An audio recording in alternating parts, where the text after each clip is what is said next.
Dear Ararat, I'm particularly happy to welcome you today to Athens.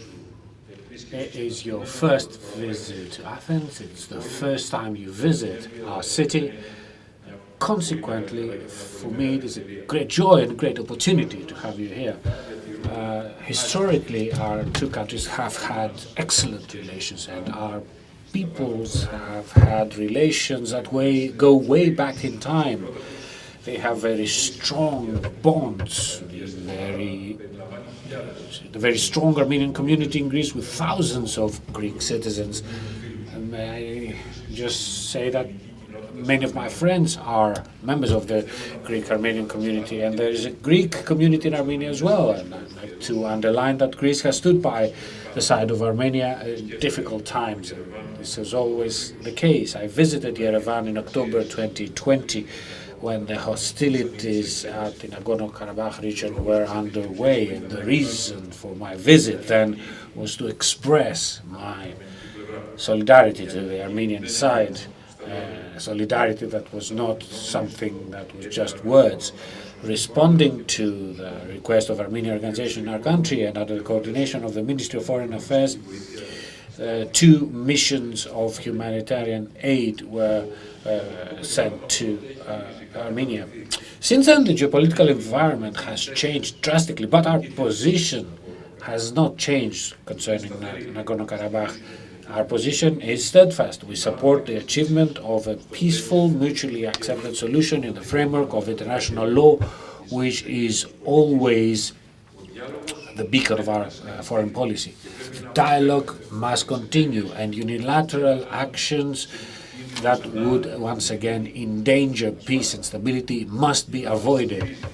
Greece supports the resumption of negotiations within the context of the Minsk group, and it supports the contribution of the European Union on these issues. And we believe that issues of humanitarian nature must be resolved immediately, and international humanitarian law must be respected. Further to our discussions, I wish to express our support for an independent UNESCO commission in the region in order to examine issues having to do with protection of cultural heritage. My dear Ararat, today we reviewed our excellent bilateral relations. As I said before, there is a lot that unites us. First of all, history. The Hellenic Parliament recognized the Armenian genocide in 1996, and the Armenian Parliament recognized the genocide of Greeks and Assyrians in 2015. Our cooperation in international organizations is always exemplary, and on the occasion of your visit, I want to thank Armenia for supporting Greek positions, and of course, for support on issues that have to do with the illegal occupation of part of the territory of the Republic of Cyprus, either before the United Nations, the Council of Europe, or UNESCO. I wish also to say how happy we are for our decision to mutually support our candidature for the UN Security Council. And I'd like to express our satisfaction for the first trilateral meeting between Greece, Armenia, and Cyprus on issues of the diaspora. A meeting that was convened by the Vice Minister for Foreign Affairs, Andreas Kastaniotis, in Patras a few days ago when the relevant memorandum of cooperation was signed. I believe there's a lot of room to further enhance our cooperation on diaspora. We have a very strong diaspora. You have a very strong diaspora. People that are linked by history can work together. I wish also to express my support to trilateral arrangements, which unfortunately due to the pandemic have lost their momentum, but we've agreed to organize a meeting of ministers of foreign affairs at Yerevan between Greece, Armenia and Cyprus as soon as possible as a first step. to organize, to lay the foundation for the meeting of the leaders of our countries. And Prime Minister Nikoս Mitsotakis told you that he is very much in favor of such a meeting, as did the President of the Hellenic Republic, expressed her joy to visit Yerevan as soon as is practically feasible. One point that we agree that we can improve our relation has to do with the financial transactions between our countries. Unfortunately, trade transactions and mutual investments are quite limited, but there was an understanding, and the competent Deputy Minister of Foreign Affairs, Kostas Fagiougiannis, will ensure to have a targeted approach with targeted meetings between entrepreneurs, so as to be able to work further on the only point that we're not doing extremely well. I would also like to express in public what I told you in private, that Greece supports the initiative for the creation of an international Persian Gulf Black Sea transit corridor. And I would like also to say that we are in favor of fostering the relations between Armenia and the European Union.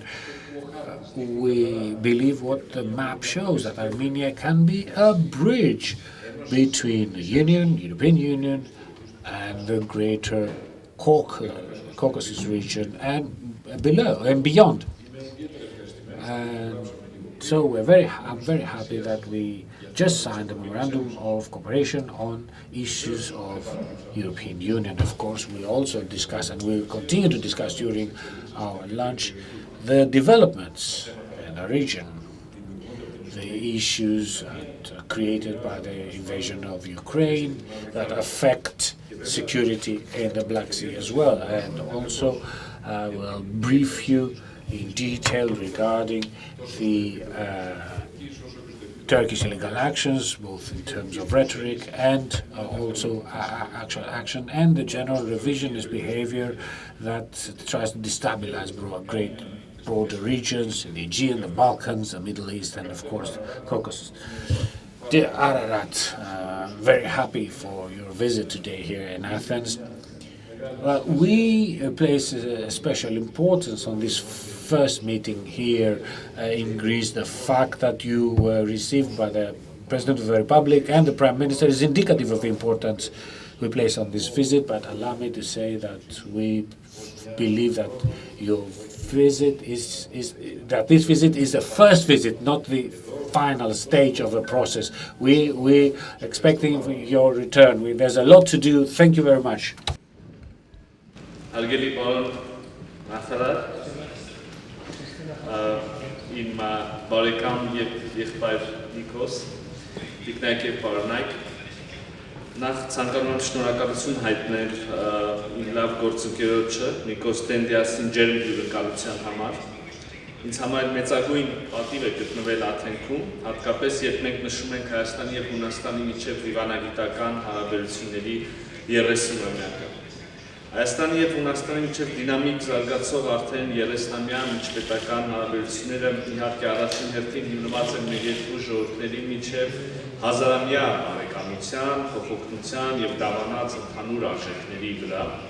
Հայերը և հույները ապրել են կողք կողքի, պայքարել են կողք կողքի և արարել են կողք կողքի։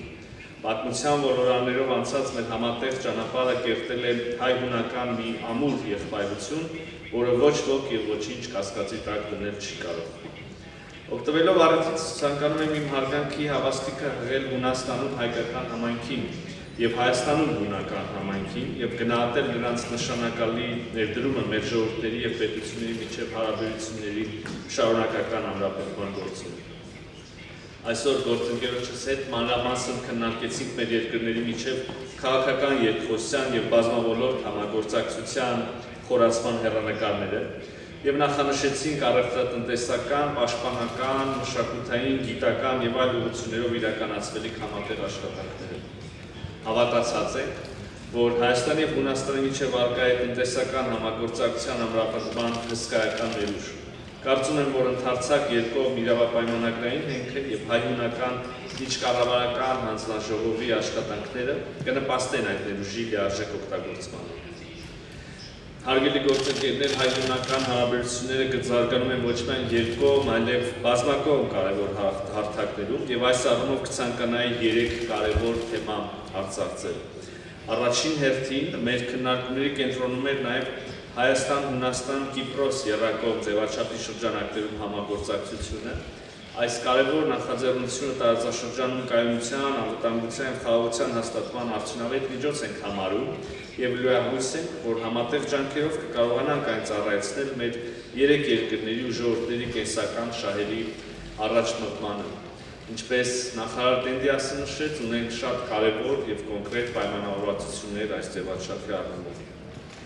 Իհարկե, արագ փոփոխվող աշխարհում գնալով ավելի է կարևորվում տրանսպորտային հաղորդակցության ծրագրերի իրականացումը,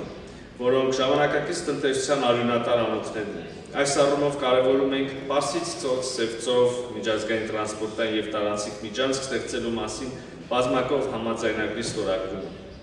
Կարծում եմ, որ շահագրգիռ կողմերի հետ միասին կարող ենք ավելի ինտենսիվ աշխատանքներ կանել եւ հաջողությամբ պսակել այս ուղղությունը եւս։ Մտքեր ենք փոխանակել Հայաստան Եվրոմիություն գործընկերության ու Արևելյան գործընկերությանը վերաբերող հարցերի շուրջ։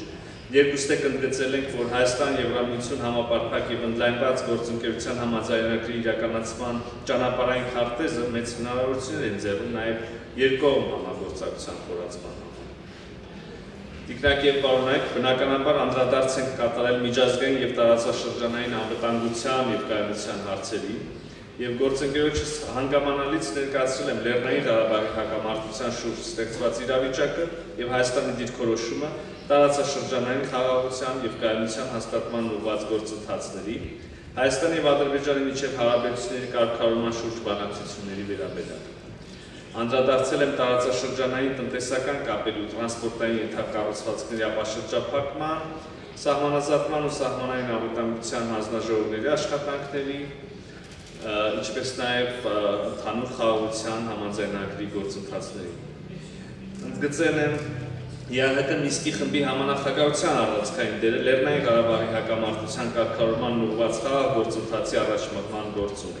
Հայաստանը բարձր է գնահատում Հունաստանի դիրքորոշումը ի աջակցություն ԵԱՀԿ Մինսկի խմբի համանախագահության շրջանակներում եւ նրա մանդատի ներքո Լեռնային Ղարաբաղի հակամարտության կարգավորմանը։